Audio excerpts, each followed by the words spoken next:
Mahanadi serial இன்னைக்கான எபிசோடில் doctor வந்து சொல்லுவாங்க, கங்காவுக்கு வந்து பெண் குழந்தை பிறந்திருக்கு, இன்குபேட்டரில் வச்சுருக்கோம். அவங்க கண் முழிச்ச உடனே நீங்கள் எல்லாருமே போய் பார்க்கலாம். ஆனால் இப்போ ஒரே ஒரு ஆள் மட்டும் போய் பார்த்துக்கோங்க அப்படின்னு சொல்லிட்டு சாரதா தான் போய் பார்ப்பாங்க.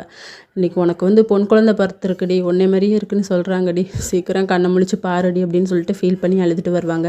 விஜய் காவேரி 2 பேருமே வீட்டுக்கு போகலான்னு பிளான் பண்ணிகிட்டு இருப்பாங்க. ஆனால் காவேரி வந்து நான் வரல, நீங்கள் போயிட்டு வாங்க அப்படின்னு சொல்லிட்டு இவரும் நிவின் யமுனா 2 பேருமே இங்கே உட்கார வச்சுட்டு இவர் வந்து வீட்டுக்கு போவார். அங்கே பாட்டி தாத்தா ஆல்ரெடி ரொம்ப ஃபீல் பண்ணிட்டு தான் இருப்பாங்க. ஃபோன் வேறு எடுக்க மாட்டேங்கிறானே, என் பேரனுக்கு என்னாச்சோ தெரியலையே அப்படின்னு சொல்லிட்டு விஜயும் கரெக்டாக வந்துடுவார். கங்காவுக்கு வந்து பொன் குழந்தை பிறந்திருக்கு அப்படின்னு சொல்லுவார்.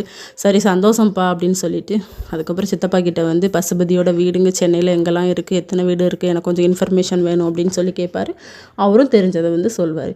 அதுக்கப்புறம் ஹாஸ்பிட்டலுக்கும் வந்துடுவாங்க. வந்ததுக்கப்புறமா கரெக்டாக கங்காவும் கண் முழிச்சிருவாங்க. எல்லாருமே போய் பார்ப்பாங்க, பொன் குழந்தை பிறந்திருக்கு அப்படின்னு சொன்னால் அவங்களும் ஹாப்பியாக ஃபீல் பண்ணுவாங்க. அதுக்கப்புறம் வெளியே வந்து டிஃபன்லாம் சாப்பிட்டுட்டு இருப்பாங்க.